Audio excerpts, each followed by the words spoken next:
Practical বলতে আমরা সাধারণত কি করি, প্রজেক্ট করি। যে প্রজেক্টগুলো তোমরা কি হচ্ছে যে শুধুমাত্র আমরা কাগজে দিয়ে লিখবো না, ঠিক আছে। আমরা আজকে যে প্র্যাকটিক্যালটা করাবো সেটা হচ্ছে এই প্র্যাকটিক্যাল মানে প্রজেক্টের কাজটা হাতে কলমে করব। হাতে কলমে বলতে এটাই আমরা জানবো, আমরা সবাই জানি যে আমরা বেশ কিছু জিনিস সম্পর্কে জানি যে পরিবেশের মধ্যে অনেক কিছু জিনিস আমরা দেখতে পাই, কিন্তু সেগুলো নিয়ে আমরা কেউ চিন্তা করি না সেরকম ভাবে। যেমন তুমি একটা জিনিস তোমাকে আমি বলি যে কোনো সময় দেখো একটা তুমি শশা রেখেছো, শশাটাকে ছাড়ানোর পরে দেখবে তাতে লবণ একটু মাখিয়ে দেবে বাইরে, দেখবে হু করে তার ভেতর থেকে সব জল বেরিয়ে যাচ্ছে, নাকি না? তাহলে ভেতরে জল আছে, বাইরে চলে এলো, কেন চলে এলো? তার মানে বাইরে যে লবণের ঘনত্বটা বেশি থাকার জন্য ভেতরের জল বেরিয়ে চলে এলো, ঠিক আছে। আবার আমরা একটা জিনিস জানি, শুকনো কিশমিশ, তুমি বাড়িতে আছে, শুকনো কিশমিশ গুলো কি করো, যে জলে রাখলে দেখলে কিশমিশ গুলো একবারে ফুলে গেল। কেন ফুলে গেল? তার মানে ভেতরে নিশ্চয়ই জল ঢুকছে। তাহলে কিসের জন্য জল ঢুকছে? তার মানে ভেতরে তোমার ঘনত্বটা বেশি, বাইরের ঘনত্বটা কম, মানে জলের ঘনত্ব কম, কিশমিশের ভেতরে ঘনত্ব বেশি, মানে মিষ্টির ঘনত্ব বেশি। তাই সেই কারণে জল কি করে, একে বলা হয় অভিস্রাবণ পদ্ধতি। সেই অভিস্রাবণ পদ্ধতিতে জলটা কি করে কম ঘনত্বের দ্রাবক বেশি ঘনত্বের দিকে ঢুকে যায়। তাহলে বেশি ঘনত্ব কোন চিনি কিশমিশের ভেতরটা বেশি ঘনত্ব, তাহলে বাইরে দ্রাবক হচ্ছে জল, তাহলে সেই জলটা কি করবে, ভেতরে ঢুকে যাবে, ঠিক আছে। আজকে আমি যেটা করাবো তোমাদের, যে প্রজেক্টটা লিখতে হবে সেটা হচ্ছে আলু অসমোস্কোপের পরীক্ষা। অসমোস্কোপের পরীক্ষা বলতে কিরকম, আমি অনেককে বলেছিলাম, আমার অত্যন্ত ছাত্রছাত্রীরা খুব গুরুত্ব সহকারে এটা নিয়ে এসছো, আলু নিয়ে এসছো, চিনি নিয়ে এসছো, আর বাদ বাকি আমি এরকম একটা সতেজ যে কোনো একটা আলু নিলাম, ঠিক আছে। এই আলুটা নিয়েছি, এই আলুটা নেওয়ার পরে আমি কি করব, এই ছুরি দিয়ে আমি জাস্ট এরকম ব্লক তৈরি করব। এরকম একটা ব্লক তৈরি করছি, এরকম একটা ব্লক তৈরি করলাম, এটা করলাম। এইটা যখনই করলাম, এটা করার পরে দেখো আমি এরকম কেটে বাস এইরকম একটা সুন্দর একটা জিনিস পেয়ে গেছি। তোমরা দেখতে পাচ্ছ এটা পুরো, এই আলুটা একটা সতেজ আলু, মানে এটা ভেতরে অসংখ্য কোষ দিয়ে আছে, আমরা এটা জানি, ঠিক আছে। তো এটা সতেজ আছে, তো এর প্রাণ আছে, এইরকম অবস্থায় আমরা এটা নিয়েছি, ঠিক আছে।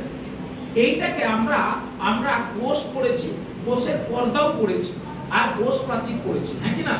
তো আমরা একটা জিনিস দেখবো যে এখানে একটা, এই যে আলুটা আছে এখানে একটা অর্ধবেদ্য পর্দার মতো কাজ করবে। কি করবে না, আমি প্রথমে একটা জিনিস বলে নিই যে এই যে আমি একটা পেট্রি ডিশ নিয়েছি, এই পেট্রি ডিশটাতে আমি কি করব, ও জল একটু নিয়ে আসো, জল বা ওইটা থেকে জল। তো পেট্রি ডিশটা নিয়েছি, এই পেট্রি ডিশটাতে আমি কি করব, জল দেব। এই জলটা আমি এখানে জল দিচ্ছি, এইটা দেখো, এইটা আমি কি করব, এইখানে আমি এখানটা শুধুমাত্র এখানে জল ঢেলে দিলাম, এই যে জল ঢেলে দিচ্ছি, ঠিক আছে, জল ঢেলে দিলাম, ঠিক আছে। সবাই দেখতে পাচ্ছ জল ঢালছি। তাহলে জলে চিনি যদি দেই, তাহলে চিনিটা হচ্ছে দ্রাব্য আর জলটা হচ্ছে দ্রাবক। কি বললাম, দ্রাবক, যার মধ্যে গুলে সেটা দ্রাবক, আর যার উপরে যেটা গুলছে সেটা হচ্ছে দ্রাবক। দ্রাব্য আর দ্রাবক মিলিয়ে আমরা একটা দ্রবণ তৈরি করি।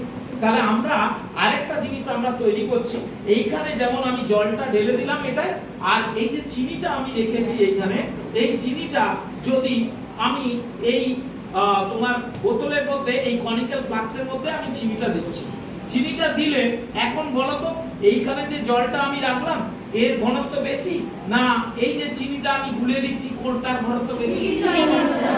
চিনি জলের ঘনত্ব বেশি, কেননা এর মধ্যে কি দিলাম, দ্রাব্য দেওয়ার পরে এটা আমি গুলে দিচ্ছি। ঠিক একই রকম ভাবে আমি তোমাদের বলেছি কিশমিশের ভেতরে মিষ্টতা আছে, তার ভেতরে ঘনত্ব বেশি, আর কিশমিশটা যখন তুমি কি করো, তোমার যখন রেখে দাও তখন জলের মধ্যে, তাহলে জলের ঘনত্ব কি হয়, জলের ঘনত্ব কি হয়, কম। তাহলে জলটা কোথায় ঢোকে, কিশমিশের ভেতরে, তাই কিশমিশ কি ফুলে। তাহলে আমি একটা ঠিক একই রকম ভাবে জিনিস কাজ করতে যাচ্ছি, যে যেটা আমরা এটা চিনিটা এরকম আমরা ভাবে এরকম, তুমি কেউ একজন এরকম ভাবে গোলাতে থাকো। এবার আমি কি করছি দেখো, এই যে যেটা আছে এই ব্লকটার মধ্যে আমি কি করব, এরকম করে এরকম করে আমি কি করছি, কেটে নিচ্ছি মাঝখানটা, পুরো মাঝখানটা থেকে এরকম তুলে দেব, মাঝখানটা থেকে তুলছি। দেখো তোমার বইয়ে ছবি পাবে, তাতে তুমি দেখতে পাবে এই যে জিনিসটা। আরো অনেক উদাহরণ আমি বলবো এখনই। তো এইরকম ভাবে আমি কি করলাম, ভেতরে এই আলুটার এইটাকে তুলে দিলাম। এইখানে একটা ব্লক তৈরি করছি, ব্লকটার মধ্যে থেকে আলুটা কেটে আমরা তুলে দিলাম। এমন ভাবে কাটবো যেন নিচ না কেটে যায়, ধার যাতে না কেটে যায়, এরকম ভাবে আমি কেটে দেব। ঠিক আছে, এইরকম কেটে দিয়েছি। দেখো চৌকা করে প্রত্যেকে দেখতে পাচ্ছ, চৌকা করে আমি তুলে দিয়েছি, হ্যাঁ কি না? এইবার আমি কি করব, আচ্ছা এইবার চিনি যে গুলা হয়ে গেছে, তাহলে চিনিটা আমি গুলে নিয়েছি, এটা চিনি গুলে নিয়েছি। ঠিক আছে, তাহলে এটার ঘনত্ব কি, বেশি না কম? বেশি। এই যে জলটা আছে এখানে ঘনত্ব কম না বেশি? কম।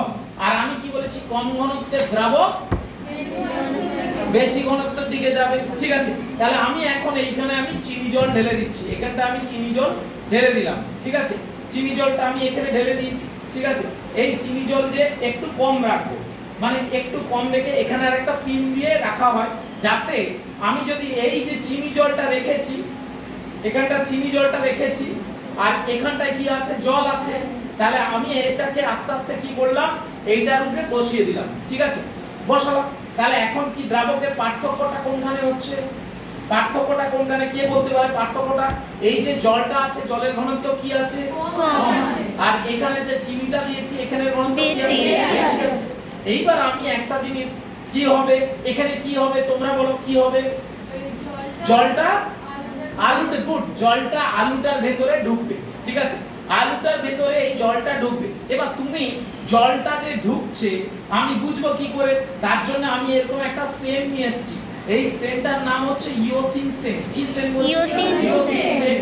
আমি কি করলাম, বাইরে এরকম কয়েক ড্রপ দিয়ে দিলাম। ঠিক আছে, বাইরে আমি এরকম কয়েক ড্রপ দিয়ে দিলাম, ইওসিন স্টেন দিয়ে দিয়েছি। এইবার আমি কিছুক্ষণ পরে বলতে সাধারণত 2 ঘন্টা পরে আমরা দেখব যে এইখানটা একটা পিন দিয়ে দেওয়া দরকার ছিল, পিনটা আমি এখন আর দেই না, পিনটা দেওয়ার দরকার ছিল। এই জলটা আস্তে আস্তে কি করবে, ওই আলুর ভেতরে ঢুকবে, আলুর ভেতরে ঢুকবে। আমরা এটা পরে একটু অবজার্ভ করব যে 2 ঘন্টা পরে আমরা দেখব যে চিনি জলটা ওর মধ্যে আস্তে আস্তে করে বাড়ছে। ঠিক আছে, তাহলে চিনি জলটাই বাড়ছে মানে ভেতরে জল ওর মধ্যে ঢুকছে। এই ঘটনাটাকে বলা হয় অভিস্রাবণ পদ্ধতি আছে, আর এইটাই আমরা জল ভেতরে ঢুকলো। ঠিক একই রকম ভাবে কিসমিসে। এবার আমি কয়েকটা, এই হচ্ছে আমার আজকের, এইটা এরকম থাকবে। এটা আরো একটু দিয়ে দেই আমি। হ্যাঁ, এবার দেখা যাবে পরে ওর ভেতরে এই ভেতরটা লাল হয়ে যাবে। ঠিক আছে, তাহলে ভেতরটা যদি লাল হয়ে যায় তাহলে আমরা কি বুঝবো, বাইরের জলটা ভিতরে আলুর ভিতরে ঢুকে গেছে।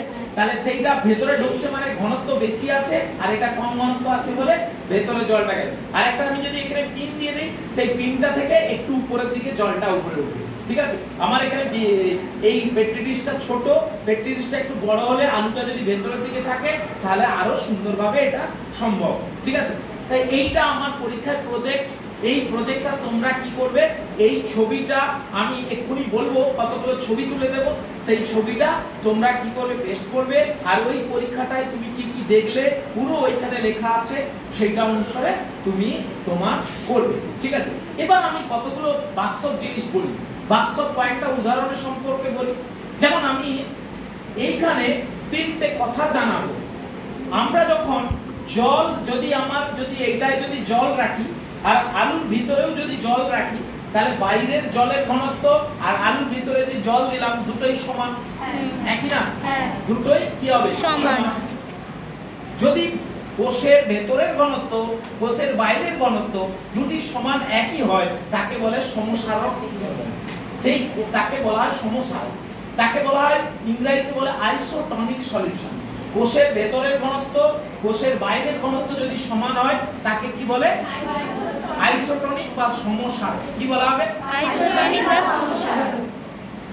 আর এই যে চিনির ঘনত্ব এখানে বেশি আর জলের ঘনত্ব কম, তাহলে জলের ঘনত্ব যদি কম হয়, কোষের ভেতরে যদি ঘনত্ব বেশি হয়, তাহলে বাইরের ঘনত্বটা হচ্ছে লঘু সারক। কি বলা হয়, কোষের সাপেক্ষে তাকে কি বলা হবে, লঘু সারক। বাইরের ঘনত্ব চিনি জল থাকতো, ভেতরে যদি শুধু জল থাকতো, তাহলে কোষের ভেতরের সাপেক্ষে বাইরের ঘনত্বকে বলা হতো হাইপারটনিক বা অতিসারক টোন। কি বলা হবে? অতিসারক। অতিসারক টোন। ঠিক আছে, তাহলে একটা জিনিস সমসারক, লঘুসারক আর অতিসারক। মানে যেটা হচ্ছে আমরা তিনটে জিনিস, একটা বললাম আইসোটনিক, মানে আইসোটনিক মানে কোষের ভেতরে আর কোষের বাইরের ঘনত্ব সমান। গুড। আর যদি কোষের তুলনায় কোষের বাইরের ঘনত্ব কম হয় তাকে কি বলা হবে? লঘুসারক বা হাইপোটনিক। কি বলা হবে? লঘুসারক বা আর হাইপোটনিক। কোষের ভেতরের ঘনত্ব বেশি, কোষের বাইরের ঘনত্ব বেশি, কোষের ভেতরে ঘনত্ব কম, তাকে কি বলা হবে? হাইপার মানে অতিসারক। গুড। কি বলা হবে? অতিসারক। আবার বলছি, কোষের ভেতরের ঘনত্ব বেশি, বাইরের ঘনত্ব কম, তাহলে তাকে কি বলা হবে? আবার আবার ভালো করে দেখো, কোষের ভেতরের ঘনত্ব কোষের বাইরের ঘনত্ব কি হবে? দুটো হলে সমান, তাহলে কি হবে? সমসারক। তাকে কি বলা হবে? আইসোটনিক।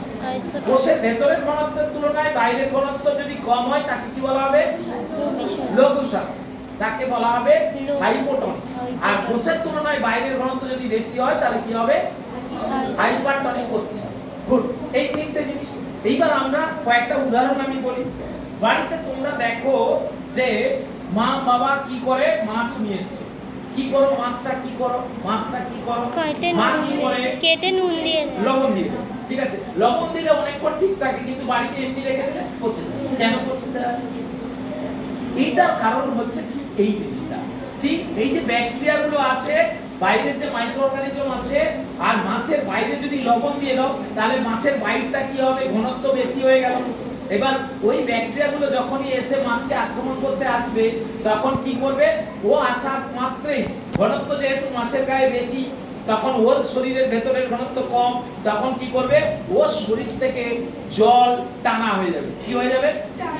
ওর শরীর থেকে জল টানা হয়ে যাবে। টেনে নিলে তখন ওই ব্যাকটেরিয়া গুলো কি করবে? ঠিক একই রকম ভাবে আরেকটা কথা আমি বলি, ইলিশ মাছকে নিয়ে আসলাম, নিয়ে এসে আমাদের পুকুরে ছেড়ে দিলাম, বাঁচবে না। কেন বাঁচবে না?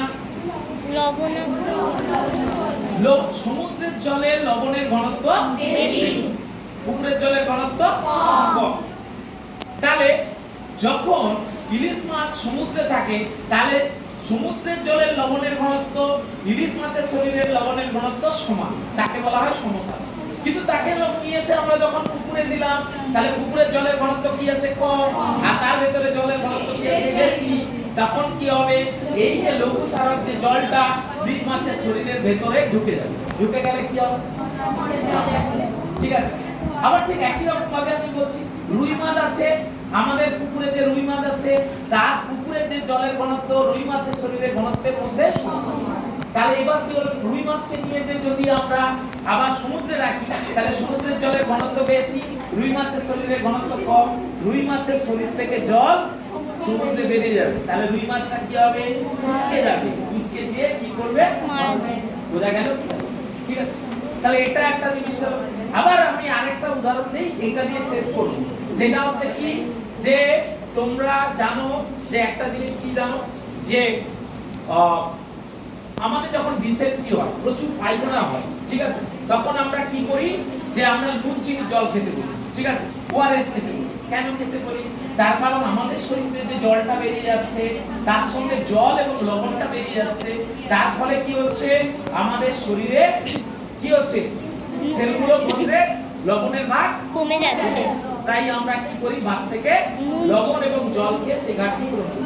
এইবার একটা জিনিস হচ্ছে, যে স্যালাইন আমরা দেই সেই স্যালাইনে একটা নির্দিষ্ট ঘনত্বের লবণ মিশানো থাকে, বুঝতে পারছো? সেই লবণের ঘনত্বটা হচ্ছে নির্দিষ্ট পরিমাণ লবণের ঘনত্ব থাকে, 0.9% সোডিয়াম ক্লোরাইড সলিউশন মেশানো থাকে।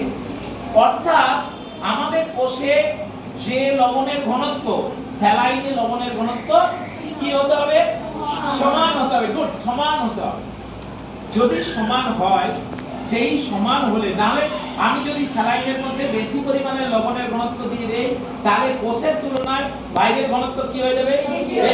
তাহলে সেলগুলো থেকে আরো জল বেরিয়ে যাবে। অর্থাৎ আমাকে কি করতে হবে? লবণের ঘনত্ব আমার কোষের ঘনত্বের সঙ্গে এই হচ্ছে আমাদের আজকের বিষয়, ঠিক আছে? এটা প্র্যাকটিক্যালে প্রজেক্টে লিখবে, প্রজেক্টটা কমপ্লিট করবে, ঠিক আছে? দাও আমি